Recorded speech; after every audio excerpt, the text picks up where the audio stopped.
கிறிஸ்துவுக்குள் பிரியமானவர்களே, இந்த நாளுக்கான தினசரி தியான வசனம் மத்தேயு எழுதின சுவிசேஷம் 12வது அதிகாரம் 24வது வசனம். மத்தேயு 12:24. மேத்யூ 12:24. பரிசேயர் அதை கேட்டு, இவன் பிசாசுகளின் தலைவனாகிய பெயல்செபூலினாலே பிசாசுகளை துரத்துகிறானே அல்லாமல் மற்றபடி அல்ல என்றார்கள். என்ன ஒரு தேவதூஷணம் பாருங்க. அதாவது பரிசேயர்கள், இப்போ இந்த பரிசேயர்கள் இதை பார்த்து கொண்டு இருக்கிறாங்க. அவங்க என்ன சொல்லியிருக்கணும்? ஏன்னா பரிசேயர்கள் யாரு? தேவனுக்கென்று தங்களை பிரித்தெடுத்து வைத்தவர்கள். தங்கள் வாழ்நாள் முழுவதும் கர்த்தருடைய வார்த்தையை படித்து கர்த்தருடைய வார்த்தையை மற்றவர்களுக்கு சொல்லிக் கொடுக்க வேண்டும் என்று தங்களை பிரித்தெடுத்து வைக்கப்பட்ட மக்கள் இங்கே என்ன சொல்கிறாங்க? ஐயா ஐயா, இவங்க துரத்துறது யாருனால? பிசாசுனால துரத்தப்படுகிறான்.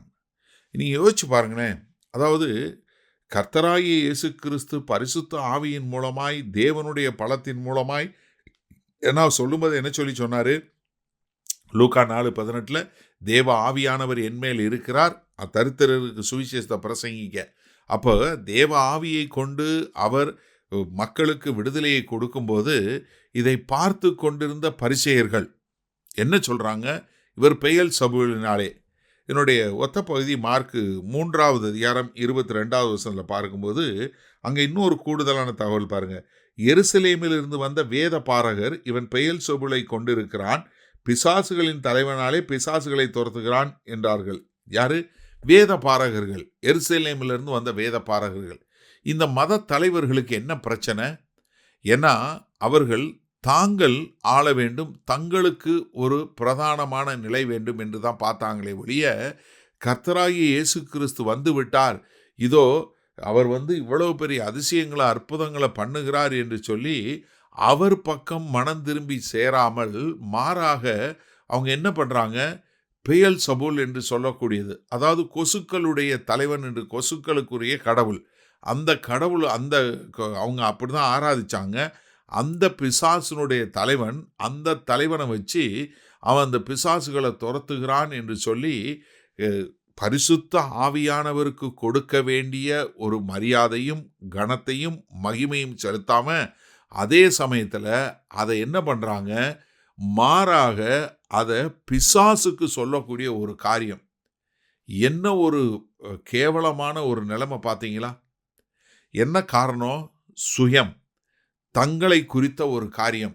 நாங்கள் இங்கே இருக்கிறோம், எங்களால் செய்ய முடியல, இவன் செய்கிறான், அதனால அவர்களுக்கு இயேசு கிறிஸ்து மேலே ஒரு காழ்ப்புணர்ச்சி. அதனால அவங்க என்ன பண்ணுறாங்க? அவரை அவமானப்படுத்தும் விதமாக, அவரை தூஷணம் பண்ணும் விதமாக, என்ன இவன் பண்ணுறது ஒரு பிசாசை கொண்டு துரத்துகிறான் என்று சொல்லி இயேசு கிறிஸ்துவை கேவலப்படுத்துவதாக நினைத்து தேவனுக்கு கொடுக்க வேண்டிய மரியாதையும் கனத்தையும் அவர்கள் அளித்து அவமான பாஷைகளை பேசுகிறார்கள். சரி, இந்த நாளில் இந்த வசனத்தை நம்ம எப்படி எடுத்துக்கொள்வது? இன்றைக்கு கிறிஸ்தவத்தில் இதே தான் பிரச்சனை.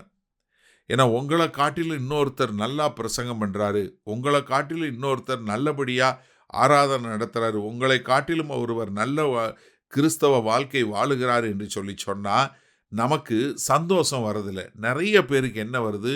போட்டி, பொறாமை, ஏதாவது ஒன்று அவங்கள பற்றி தவறான காரியங்களை சொல்லக்கூடியது. என்ன ஒரு கேவலமான காரியம், சிந்திச்சு பாருங்க. அநேகர் ஆனால் இன்றைக்கு நிறைய பேர் ஆதாய தொழிலாக பண்ணக்கூடியவங்க இருக்கிறாங்க, நான் இல்லைன்னு சொல்லலை. ஆனால் அதற்காக எல்லாரும் அப்படி இல்லை. கர்த்தருக்கென்று உண்மையும் உத்தமாய் வாழக்கூடிய மக்கள் உண்டு, அவங்கள நம்ம அடையாளம் கண்டு கொள்ள வேண்டும். ஆனால் அன்றைக்கு இயேசு கிறிஸ்துவை பார்த்து பரிசேயர்கள், வேத பாரகர்கள், என்ன எங்களுக்கு எல்லா வசனமும் தெரியும், நாங்கள் எல்லாம் படித்தவர்கள், எங்களை காட்டிலும் நீ பெரிய ஆளா என்று சொல்லி தங்களை உயர்த்தினதுனால அவங்க என்ன பண்ணுறாங்க? தேவனுக்கு கொடுக்க வேண்டிய மகிமையும் கனத்தையும் கொடுக்காம பிசாசுக்கு கொடுக்கக்கூடிய ஒரு காரியம். அதுதான் ரொம்ப மோசமான இருக்கிறதுலே ரொம்ப மோசமான ஒரு அவமானமான காரியம். அதாவது அவங்க இது இயேசு கிறிஸ்துவா செய்தார்னு சொல்லியிருந்தா கூட பரவாயில்லை. ஆனால் அவங்க சொன்னது என்ன? ஒரு பிசாசை கொண்டு செய்கிறான் என்று சொன்ன காரியம் எவ்வளவு பெரிய தேவதூஷணம் தெரியுமா? அதைத்தான் அவங்க செஞ்சாங்க. ஆனால் இன்றைக்கு நீங்கள் எப்படி வாழ்கிறீங்க? சிந்திச்சு பாருங்க. உங்களை காட்டிலும் தேவனால் பயன்படுத்தக்கூடிய நல்ல பாத்திரங்களை பார்க்கும்போது உங்களுக்கு மகிழ்ச்சி வருகிறதா, இல்லை பொறாமை வருகிறதா?